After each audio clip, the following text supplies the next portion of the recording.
All right, let's talk about working in Barbados. So I've gotten quite a number of people saying in my comment sections from my last video where I talked about why I moved to Barbados, and a couple of people want to know about working in Barbados. Like, how can they get a job? Can they get a job? What kind of jobs are available? So I wanted to make this video to address it because I believe that it will be very helpful.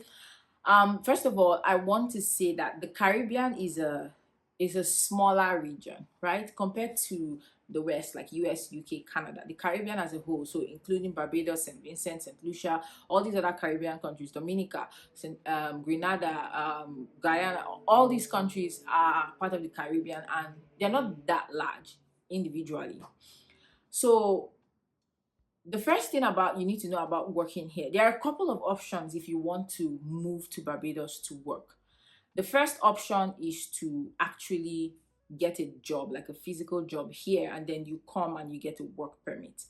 And the second option is a remote working option. Now, regarding the first option, which is where you get a work permit and then you come over to Barbados and work, the kind of jobs that are available are in two categories as well. So the first category of job is the hospitality and the tourism industry. So Barbados is very well known for tourism. They have lots of tourist people coming all year round, and like I said in my former video, in the West Coast areas, there are lots of hotels, restaurants, and services just in general, which obviously they need a lot of people to cater to the tourists coming in. However, I do not recommend, as a non-Barbadian, non-CARICOM citizen, coming over to Barbados to look for a job. And here's why. Hear me out. The first thing is that the island is not very huge, and the population here is a sizable number, which means whatever jobs are created by the tourism industry or people creating businesses here are for the nationals, are for the citizens, right? The possibility of you getting a job in the hospitality industry or the tourism industry sector is very difficult. It's not even wickedness, it's by law. You will almost not be able to get a job because the law specifically states that before you hire a non-citizen, you have to prove that the job you're hiring for, there is no citizen or national that can do the job. And one of those criteria is to post a job ad in a newspaper for, I can't remember the amount of days, but you have to post it in a newspaper and then prove that like there's nobody that can fill in that position, which is why you're hiring from outside of the country.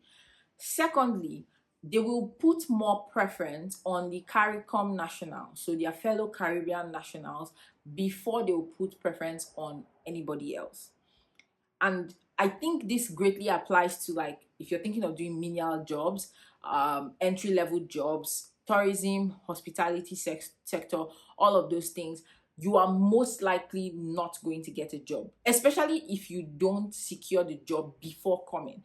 If you want to get a physical job here, I would recommend first finding a job. So I don't know, through LinkedIn, through Facebook, recommendations, peer-to-peer network, whatever the case may be. If there is a job opening and it's available and then you're able to secure the job, then you can apply for the job. Then when you've secured the job, you get a work permit, then you fly over to Barbados and start working. I say this because Barbados is expensive to live in. Cost of living is high, rent is high, and availability of housing even is scarce, which means if you don't secure a house, you don't secure all of these things before you come, you're going to struggle a lot.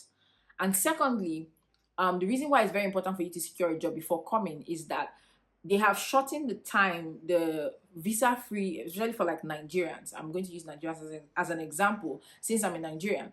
They've reduced the amount of time that you can stay in Barbados without a visa from 6 months to 3 months.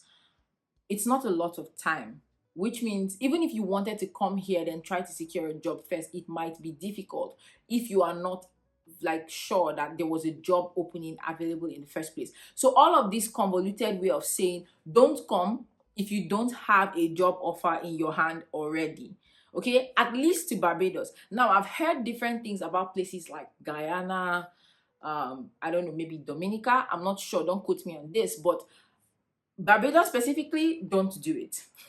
Some of these other islands are cheaper. So even if you were to come, the cost of living will not be too bad on your, bank account versus Barbados. Now, the second kind of job that you can get is in a different sector, and this is where I find a lot of Nigerians have jobs. Now, I've met a lot of Nigerians here. A lot of Barbadians, when they see me, they ask me, "Oh, are you a nurse or are you a doctor?" Because those are the positions that Nigerians and generally foreigners, you find that they fill.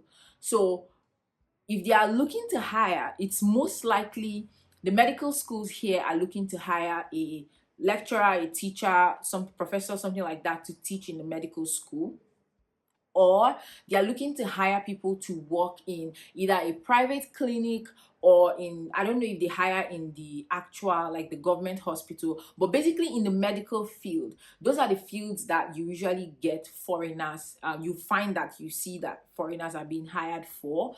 And I'm going to go on a very generalized example, like say IT, engineering, and some of these more essentially specialized, highly specialized fields. So fields that you probably need at least a bachelor's degree for. And I'm guessing, a little higher than that as well. So if you're somebody in those fields, then you can reach out, you can check online or check in your network to see if there are jobs around those areas. Now, those places are places you most likely get a job, and then you can travel and come. I think you can even come with family, because I've seen Nigerians that live here with family. But if you're looking for like simple jobs, like thinking that, okay, for example, the way in the US you can just go and work in McDonald's or stuff like that, it's not like that here. We don't have that many maybe retail outlets or shops like that that have so many openings, so you won't find those opportunities like that. Now, we've covered the actual physical jobs, so these are jobs that require physical presence to do the job. The second way you can move to Barbados easily is to be a remote worker, which is what I am. So this basically means that you earn your money online, whether actively or passively, but you're earning your money from like location independent sources. So this can include anything from doing freelancing, if you're working on Upwork, Fiverr, whatever the case may be. Maybe you're even a remote employee for a company outside of Barbados or something like that. Then that is fantastic. The reason that works really well is that whether you're in Barbados or you're in Mexico, it doesn't matter your location, you can work from your laptop. So that allows you to, if you do choose to fly over to Barbados, come rent a house, leave, work from your laptop, and do whatever you like. As long as you get your job done, you're getting paid and you'll be able to maintain your living here. I think that the way the world is moving right now, trying to at least get skills or trying to find ways to even take your if you currently have a physical job or a day-to-day job, 9 to 5, and trying to turn it into something that can also be done online is a really, really good way of releasing yourself from the shackles of your current location, if you're the kind of person that wants to travel. So remote work is really is honestly the best way if you want to live wherever you're, if you want to move from wherever you're living, and maybe if you want to come to Barbados, remote work is the best because you earn in hopefully USD or pounds, and then when you convert that currency into Barbados dollars, you have a little more money, and then that gives you good spending power, right?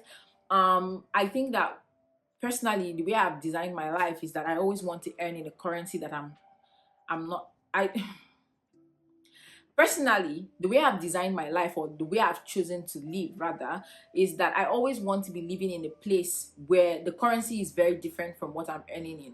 And the currency I'm earning in is much higher than the currency I'm living in, which is one of the reasons why I like Barbados. Besides one of the all the million other reasons I like Barbados. So that's why I'm saying it's really important that you understand how the working system is. Again, think about it from the eyes of a local. So the country is doing everything in their power to make it better for their citizens, which is why they have like the digital nomad visa, the welcome stamp. They have all these tourism facilities because it brings in revenue into the country and also creates jobs for their citizens. So they are very, very unlikely to hire international people when they haven't finished giving every single person in Barbados a job. So keep that in mind if you're thinking about working in Barbados. And do your due diligence, right? I recommend doing research. A lot of us, we don't want to do the research. We want someone to tell us what to do all the time, which is not a bad thing, but just sometimes not everything will be some things are just hidden gems that you just stumble upon when you do the right research and walk into the right rooms or go to the right places. So if that's what your goal is, then I'll recommend, like, if you want to work in one of these sectors that jobs are open for, like in a medical school or as a lecturer or something like that, as a nurse, then you want to check to see which places are hiring. Or if you want to become a remote worker, then you want to start doing your research on how to become a remote worker, switch to working online, making money online, so that you can move to whatever country you want. Now I'm creating a resource, two resources actually. One of them is going to be how to everything about the Barbados welcome stamp digital nomad visa. It's going to walk you through everything you need to know, including the renewal, because I will be renewing my nomad visa as well, the welcome stamp. It goes by both names. And I'm also going to be creating another resource if you want to learn how to become a digital nomad, all the steps that you need to do to help you start earning location independently. So if you're interested, once those are ready, they'll be inside of the description, so you want to check that out when you watch this video. So that's pretty much it. So for those of you wondering about working in Barbados, that's all you guys need to know. As obviously things will change with time, and if anything changes, I'll try my best to keep you guys updated, but at the moment these are the restrictions and the reality of what it is. And if you are doubting me, you want to check my other video about the one I talked about why I moved to Barbados, and check the comment section, and you see people Nigerians who are currently living in Barbados, and some of them are working here, some of them are married, and you see their experiences as well, so you don't have to take it from me. All right guys, see you in the next video. Bye.